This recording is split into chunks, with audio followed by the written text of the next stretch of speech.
राधे राधे दोस्तों, मैं हूं डॉली शर्मा और मेरे चैनल में आपका बहुत बहुत स्वागत है। दोस्तों, बैसाख मास की शुक्ल पक्ष की एकादशी को मोहिनी एकादशी कहते हैं। इस दिन भगवान विष्णु के मोहिनी अवतार की पूजा की जाती है। कथा मिलती है कि समुद्र मंथन के दौरान देव दानवों के बीच अमृत कलश को लेकर घमासान युद्ध छिड़ गया। तब भगवान विष्णु ने सुंदर स्त्री मोहिनी का रूप धारण किया, जिस पर असुर मोहित उठे। तब श्री हरि ने देवताओं को अमृत पान कराया। इससे सभी देवता अमर हो गए। कहा जाता है जिस दिन श्री हरि ने मोहिनी का रूप धारण किया था, यह तिथि बैसाख मास की शुक्ल पक्ष की एकादशी थी।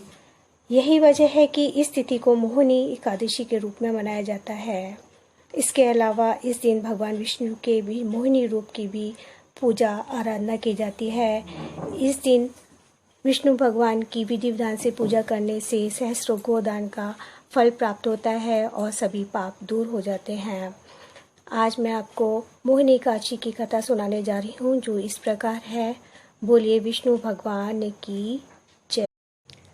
सरस्वती नदी के किनारे भद्रावती नाम का एक नगर था, जहाँ पर एक धनपाल नाम का वैश्य रहता था, जो धन धान्य से परिपूर्ण था। वह सदा पुण्य कर्म में ही लगा रहता था। उसके 5 पुत्र थे। इनमें सबसे छोटा धृत बुद्धि था। वह पाप कर्मों में अपने पिता का धन लुटाता रहता था। एक दिन वह नगर वधू के गले में बाहें डाले चौराहे पर घूमता देखा गया। इससे नाराज होकर पिता ने उसे घर से निकाल दिया तथा बंधु बांधवों ने भी उसका साथ छोड़ दिया। वह दिन रात दुख और शोक में डूबकर इधर उधर भटकने लगा। एक दिन वह किसी पुण्य के प्रभाव से महर्षि कौंडिल्य के आश्रम पर जा पहुंचा। बैसाख का महीना था।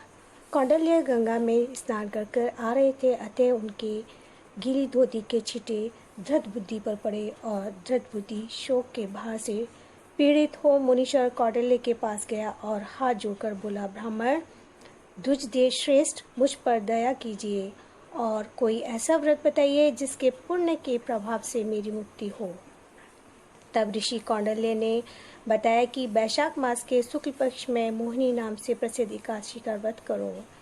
इस व्रत के पुण्य से कई जन्मों के पाप भी नष्ट हो जाते हैं।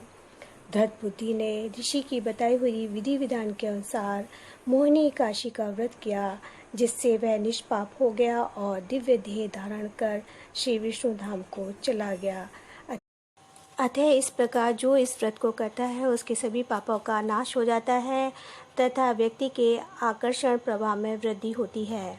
इस व्रत को करने से मनुष्य को समाज, परिवार तथा देश में प्रतिष्ठा मिलती है तथा उसकी ख्याति चारों ओर फैल जाती है। इस व्रत को श्री राम जी ने गुरु वशिष्ठ के कहने पर किया था।